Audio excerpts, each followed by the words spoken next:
राजनीतिक गुरु इसलिए कहें उनको कि आप उनको तो टोपी अपना टोपिया अपना पगड़िया उतार के देते तो अच्छा रहता कि सिवान सदर से हम बूढ़ा हो गए हैं, वो सिवान सदर से आप लड़िए। तो आप तो जान रहे हैं कि रईस खान वहाँ फाइट कर रहा तो उन्हीं को भेज दीजिए कि एक व्यक्ति विशेष को लड़ा देना है इनसे कि बलि के बकरा भी बन जाए।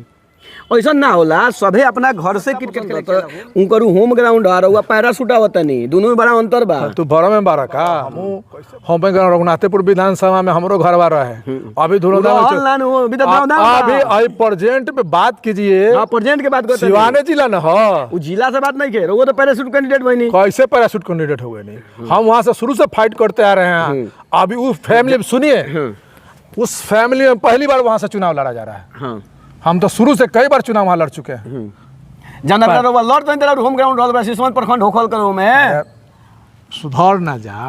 कहत नहीं हम कि वो फैमिली जो अभी रघुनाथपुर विधानसभा में लड़ रहा है, पहले लड़ा है, बता दीजिए। वो लड़ा है, लड़ाने का काम किए हैं, वो अपना घर से किसी सदस्य को नहीं लड़ा है। आज अवध बिहारी जी अपना टोपिया पहनाते, पगड़िया पहनाते तो मानते हैं कि चलिए उनको समर्पित किए, पार्टी के प्रति वफादार हैं, उनको अपना कुर्सी नहीं छोड़ना है, समझे। आप वहाँ दे दिए, आप कहाँ दे दिए, किससे फाइट करने के लिए दे दिए, जबकि हम तैयारी शुरू से कर रहे हैं। तो अब तो फाइट जो भी आएगा उससे फाइट होगा। एक तरफ रईस खान, दूसरा तरफ ओसामा साहब, तीसरा तरफ मनोज सिंह का माना जाए चुनाव के कॉन्फिडेंस में कहते रहे कि एक चांस हमार बा एबरी को कहते कि मिलना चाहिए। जनता से तो हम आशीर्वाद ना मांगेंगे, हम तो आ रहे हैं ये तय है। तो हम जनता से उनका आशीर्वाद ही लेके ना, हमको ये चांस मान लें कि आप लोग दीजिएगा तब ना हम सदन में जाएंगे। आप जो कटाक्ष करना चाह रहे हैं जिस दृष्टिकोण से, आप सीधा बात कीजिए हमसे। हम फाइट करने जा रहे हैं। अब रघुनाथपुर के समस्त जनता को तय करना है कि हम किसको चुन के भेजें। अब जिसको भी चुन के जनता ना तय करेगी। तो पिताजी के चुनाव के बात कोई नहीं है तो ऊ बेरा रुआ आमने सामने भई रहल, ओकरा बाद संभवतः साबुद्दीन के बहुत सारा मामला सामने आई रहल, ऊ बेरा रुआ पीछे रहनी, एमएलसी रुआ चुनाव लड़नी, ओहू में रुआ पर जौन भी घटना भइल, दुर्घटना भइल, यानी जब रईस खान चुनाव लड़िहन तब तक माहौल घबराई। नमस्कार प्रणाम, गोल लगता नहीं हम राजा रुआ तनी मैच बॉक्स के टीम बिया अभी सिसवन के ग्यासपुर में। लेकिन बात कल जाई सीवान जिला के सबसे हॉट सीट रघुनाथपुर विधानसभा के बात आते आते रुआ के बता दी कि लोग के कान खड़ा हो जाता। जैसे कि एक तरफ से पूर्व सांसद डॉक्टर मोहम्मद शहाबुद्दीन के पुत्र ओसामा साहब लौटनी, दूसरा तरफ मनोज सिंह जी दावेदारी में बनी, तीसरा बहुत सारा लोग दावेदारी में बा। लेकिन कल से लगातार जनसंपर्क खान ब्रदर के छोटा भाई रईस खान जी के लगातार शुरुआत हो गई बा और मानल जाता कि एलजेपीआर के पूर्व में सीट रहल बा तो एलजेपीआर के ही कोटा में जाई, ऐसे यहाँ के दावेदारी मजबूत मानल जाता। बहुत बहुत स्वागत बा नेताजी। रघु भी हमारा तरफ से स्वागत बटे। रघुनाथपुर के लड़ाई कैसन रही? लड़ाई कैसन रहेला? लड़ाई में तो कोई जीती कोई हारी। लड़ाई जब लड़े के बाद तो ओमें डरे कौन ची बात, लड़ाई लड़े के बाटे। लड़ाई के बात कल जाओ तो रघुनाथपुर में एक तरफ ओसामा, दूसरा तरफ रहुआ, तीसरा तरफ मनोज सिंह, यानी कहल जा सकता तो सभे बाहुबलिए बा। तो का राजनीति में खातिर बाहुबली भइल जरूरी बा का? ये तो तारा समझ में आवता कि बाहुबली भइल बटे। जे भी विवाह रघुनाथपुर से जे भी फाइट करता है तो लोग उसको जिस रूप में स्वीकार करता है, जनता को न स्वीकार करना है। आपके कहने से हम बाहुबली हो जाए चाहे कोई बाहुबली बोले अपने आप को, ये बात ठीक नहीं है। जनता किसको स्वीकार करती है ये जनता रघुनाथपुर के समस्त जनता तय करेगी। अगर देखिए पहले के चुनाव के बात कल जाओ तो रुआ एमएलसी के चुनाव लड़ रही, वो पैसा के चुनाव हो, वो पैसा के चुनाव हो दूसरा पर, लेकिन ये जनमत के चुनाव हो तो का जनमत में रुआ के लोग सपोर्ट करी? जनमत में रघुनाथपुर के समस्त जनता सपोर्ट कैले नहीं खे हमरा। कब कैले बा? बाबूजी चुनाव दो बार सेकेंड रहल बनी सन तो रघुनाथ भी सेकेंडे रहल बनी, जनता वोटले नहीं खे, रुआ सेकेंडे दोनों वाली रहल बनी। तो एगो बात बता द, तू निर्दलीय हम लड़ रहे हैं और वो जनता हम के सहयोग से नहीं सेकेंड हो गई नहीं है। पार्टी के जो दल से जो लड़ रहे हैं वो लोग कहाँ रहे पहले बता दो। जनता उनको नकार दिया तो दोनों प्रत्याशी निर्दलीय था, एक प्रत्याशी निर्दलीय जीता माइनर वोट से हम चुनाव हारे तो जनता तो निर्दलीय को नहीं स्वीकार किया। उसके बाद अगला पार्टी में गया, उसके बाद भी फाइट किए हम, तो सबकेंडे रहे। पार्टी का यहाँ कोई रोल नहीं रहा है। अब तो हम पार्टी में आ गए हैं और मेरे दावेदारी मजबूत भी है और एक चांस तो हमको भी मिलना चाहिए।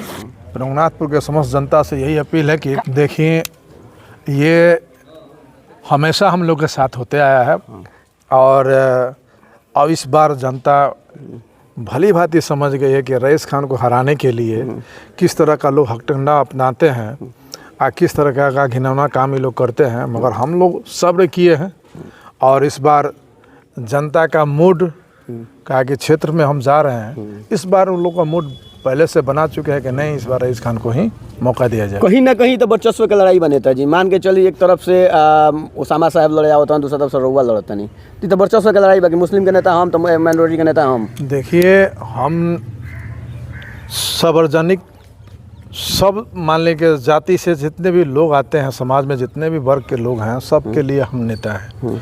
और ये बात हम सब में है, हम एक जाति विशेष पर नहीं है, समझे, हम एक जाति विशेष पर नहीं है। यही तो विडम्बना है कि किसी एक को आगे नहीं बढ़ने देना है।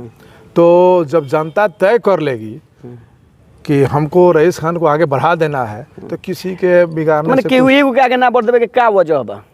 अब वजह तो उस व्यक्ति से आप पूछ सकते हैं। अभी तो हम कल भी स्टेटमेंट जब हमसे मीडिया वाले भाई पूछे तो हम कल जवाब दिए कि रघुनाथ वो जैसे सिटिंग कैंडिडेट के हटा के ओकरा बाद महागठबंधन चुनाव लड़े होती है। अब यही ना, महागठबंधन से वो भी थे।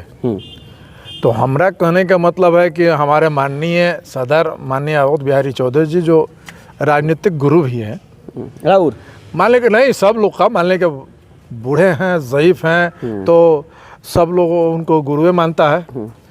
इस दृष्टिकोण से 3-4 बार वो विधायक भी रहे हैं, मंत्री भी रहे हैं और स्पीकर भी रहे हैं, अच्छे पोस्ट पर रहे हैं। तो ये पगड़िया उतार के अपन वो समा पर बांध देते तो बढ़िया रही कि सिवान सदर से आप लड़िए। आप तो यहाँ भेज दे रहे हैं जानबूझ के कि रघुनाथपुर में। हम तो साल भर से ना घोषणा किए हुए कि रघुनाथपुर से डेढ़ साल पहले घोषणा रघुनाथपुर से लड़े, हम तो अभी घोषणा नहीं किए। तो अब तो बलि का बकरा का वाला बात जो हम कल का है, हरिशंकर बाबू को तो बना दिए, अब वो श्यामा बाबू को बनाने के लिए उनका टोपी है इन्हीं पर रख दिए, तो बलि का बकरा तो वही बने ही। तो अब ये भी बात कहे थे कि सिवान 8 विधानसभा में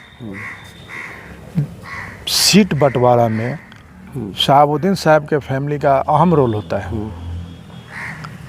तो अवध बिहारी जी जो मानते नहीं, मान लें सब लोग मानता है, कहता है, तो उसको मानिए। जब वो पार्टी में हैं, मजबूती से हैं, उसमें कोई शक नहीं है, कोई सुबह नहीं है और उस पार्टी के लिए समर्पित भी रहे। तो अब ये बताइए कि आप जो देखिए, लड़ाई त्रिकोणीय हुई कि आमने सामने के हुई? अब देखिए, हम लोग पार्टी से आएंगे, हमारे घटक दल में मनोज बाबू भी आते हैं, हमारे भी दावेदारी मजबूती से है और हम क्षेत्र का भ्रमण भी शुरू कर दिए। अब मनोज बाबू को टिकट अगर मिलता है, मेरा कटता है, तब मनोज बाबू की दावेदारी मजबूत होगी और हमारा टिकट फाइनल है, तो मनोज बाबू को तो लड़ना नहीं चाहिए, उनको हमारा सहयोग करना चाहिए और दूसरे जगह ट्राई करें कि कहीं दूसरे अगल बगल से मिल जाए। उलट दिया तो अगर मनोज सिंह का टिकट मिलता था, क्या रईस खान मदद करी हन? हम जरूर मदद करेंगे, क्यों नहीं मदद करेंगे भाई, कि हम लोग घटक दल हैं, तो मदद में से इनकार कैसे है? हम ओपन मदद करेंगे। आप पहले भी मदद किए हैं, मनोज बाबू को नया मदद थोड़े कर रहे हैं। MLC चुनाव में भी मदद किए हैं, फैक्स वाला चुनाव में भी उनका मदद किए। कब उनका मदद हम नहीं किए, जाके उनसे पूछिएगा। हम लोग हमेशा मनोज बाबू को मदद किए हैं, हमेशा मनोज बाबू को मदद भेज बा मदद हुआ है, उनसे जाके पूछिएगा ना कि रईस खान आपका मदद किए हैं क्या? कहीं विधानसभा चुनाव लड़े जाते हैं रघुनाथपुर से, विधानसभा बात कर जाओ तो बड़ा धन लगेला।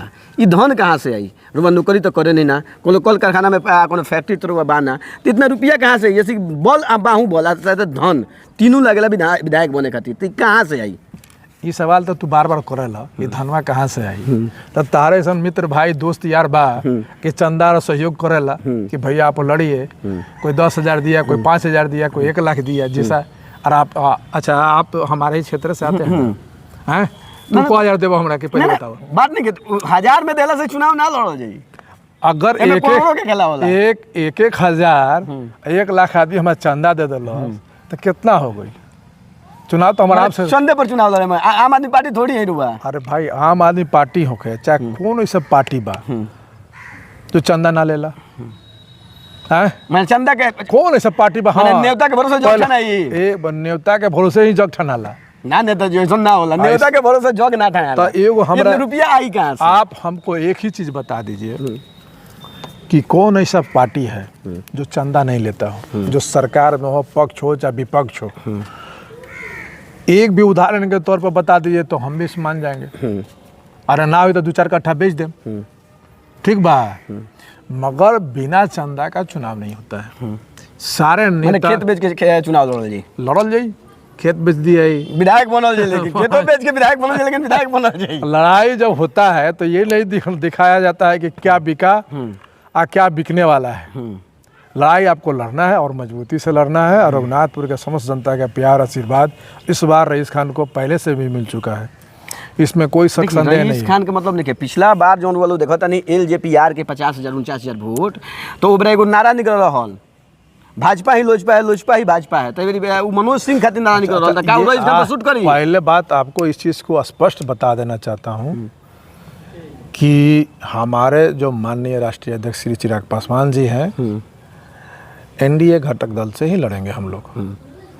अगर लोजपा आर में जाती है तो जदयू भाजपा समर्थन करेगी, ये भ्रम से निकाल दीजिए। मनोज सिंह भी कहता रहा कि हम चुनाव लड़े।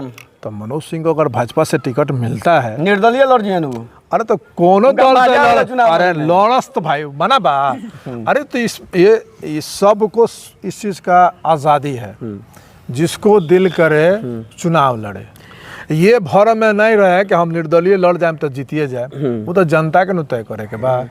तो वो लोग हम देखे ना कि कहीं 50,000 वोट LJPR के रहल। अच्छा, इससे पहले जो चुनाव हम लड़ रहे है तो माइनर थोड़ा सा वोट खातिर तो उस टाइम में हमने के लगभग 30,000 वोट मिल रहे। 32,000 की 33,000 उनका मिल रहे। संभवतः 34,000 34,000। हाँ, तो ये वोटवा में उतने ही में लीडिंग हो गई रहे है। तो ये वोटवा सब वहीं के जनते में दिले रहे, रघुनाथपुर विधानसभा के जनते ने वोटवा दिले रहे है। तो अब ये सब जनते पर छोड़ न दो, वहाँ का आम जनता तय करने जा रही है कि हम किसको वोट देंगे किसको नहीं देंगे। अगर भरम में है कि समाज के अति हम एक व्यक्ति विशेष की ही बात कर लेते हैं कि सब हमरे हो जाए, तो ई होई ना ना भइल बा। चाहे हम अगर भरम पार ली कि सब हमरे लोग बा, हमरे के सब लोग दी, तो हमार भरम बा। तो यही से भरम निकाल के चुनाव फाइट करल जाला और समाज के हर वर्ग में जा, समाज के हर वर्ग से आशीर्वाद लो। आ सब लोग अगर आशीर्वाद मिल गई तो तू जीबो। ऐसा नहीं क्या कि रघुनाथपुर के भक्सी झोंके के प्लान बा या वर्चस्व के लड़ाई के बात बाकी सब वर्चस्व के लड़ाई वही जल लड़ी। तार लोग खाली रघुनाथपुर तो रघुनाथपुर हर सीट बनल बा। रईस खान वही जैसा लड़ियन, ओसामा वही जैसा लड़ियन, मनोज सिंह वही जैसा लड़ियन, ओसीआर यादव वही जैसा लड़ियन। तो हर सीट हुए ना बा। तब जे भी प्रत्याशी जे भी दल से आवेला तो लड़ल तो सब हॉट सीट हो जाला। आ तहार लोग नजर में हॉट सीट लागता तो लागे तो एक तरफ खान ब्रदर्स, एक तरफ साबुद्दीन साहब परिवार, एक तरफ मनोज सिंह, ऐसे हॉट सीट हमने के लागता के भारी पड़ी। अब तो समय ने बताए कि के भारी पड़ी ना, कुछ तो प्रेडिक्शन हुई ना पड़े। हम मजबूत हैं, हमारी दावेदारी मजबूत है, मजबूती से लड़ेंगे भी। तो भारी के पड़ी लड़ाई में न पता चली। हम अपने बोल दे कि हम तिस्मार खाव हैं तो ऐसे हो जाला। वहाँ का जनता तिस्मार खाव है, रघुनाथपुर के विधानसभा के एक व्यक्ति तिस्मार खाव है, वो जिसको चाहेगी उसको जिताएगी। लेकिन MLC चुनाव में तो रघुनाथपुर नकार दिले रहल रुआ के।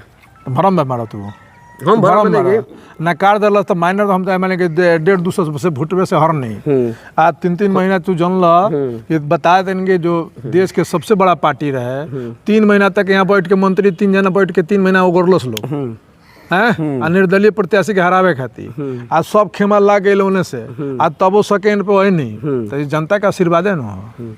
रघुनाथपुर के जनता एक्सेप्ट करी एकदम करी कोयले बटे हमेशा जीत हार तो लगा है और लगा रहेगा। कोई विनर एक ही आदमी होगा, 2 आदमी विनर नहीं होता है।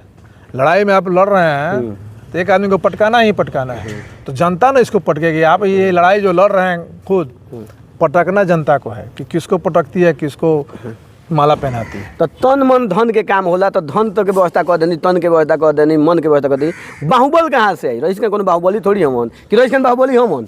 अरे तू बाहुबली तू समझता रहता, समझ लो बाहुबली बानी। तारा कहे से हम बाहुबली ना न हो जाए, आ तारा ना कहला से भी ना हो जाए। बाहुबली की तय करे के बाद सिवान के समस्त जनता, रघुनाथपुर के जनता तय कर देगी। आप थोड़ा सा धीरज रखिए, पेशेंस रखिए, ज़्यादा हड़बड़ाइए नहीं। आगे फिर लेना है आपको इंटरव्यू, और हम वक्त वक्त पर आपको इंटरव्यू देते रहेंगे। अभी मज़ा लेते रहिए। एगो सवाल बा, हाँ। रघुनाथपुर से चुनाव लड़े जाते नहीं, रघुनाथपुर के रुआ पहले कहने के लगातार 25 साल 30 साल मैंने जंगवातो देवी के और पिताजी के समय से जाना जाता। वो जगह मुख्य समस्या का बा? देखिए समस्या तो हर जगह है। रघुनाथपुर के, अब रघुनाथपुर से लौटें तो रघुनाथपुर की समस्या पूछे हम। तो रघुनाथपुर का समस्या जितना भी होगा अब क्या है, इस पर समस्या का बा? बहुत सा समस्या बाटे। समस्या जितना होगा निदान हम लोग करने का कार्य करेंगे। अभी तो लड़ाई में जितने दीजिए तो समस्या ना हल करना है रघुनाथपुर का। और एक बात कि धन बिटोरल जाई, मालिक सब कुछ दिले बारन। आपको एक चीज़ पहले भी बताया था, अभी भी बता दे रहे हैं। एक बार जनता का आशीर्वाद मिल जाए न, तब बार बार वो आशीर्वाद हमारा खाती हमेशा खाती, जब तक जिंदा बनी तब तक रघुनाथपुर के जनता का आशीर्वाद हमारा प्रति समर्पित हो जाए। इतना ना काम कर दे, कोई समस्या ना रही। ऐसे इतना काम करने में समस्या ना रही। हाँ, रघुनाथपुर के लिए हम कह रहे हैं कि समस्या ही ना रही। चलिए रुआ टिकट भी लोग भाग के बाद में 1% अगर टिकट कट जाई तब का कल जी, कहाँ से लड़ल जाई? का दरौंदा से निर्दलीय उम्मीदवार होके ये सब चीज़ पर तू कहाँ से कहाँ चलाओ, तो अभी देखत ना जा भाई। और 10 दिन के बाद तारा अपने लिस्ट आ जाई, 15 दिन इंतजार करो कि के कहाँ से लड़ता, ओकरा बाद ही सवाल कर ली हमरा से आके। छोटा प्लेटफॉर्म ज़्यादा बातचीत नहीं हो सकत, बनल रही मैच बॉक्स के साथ। एक बाद रही रघुनाथ से चुनाव लड़े, पल पल के अपडेट खातिर बनल रही मैच बॉक्स के साथ। देखते रही राजा के।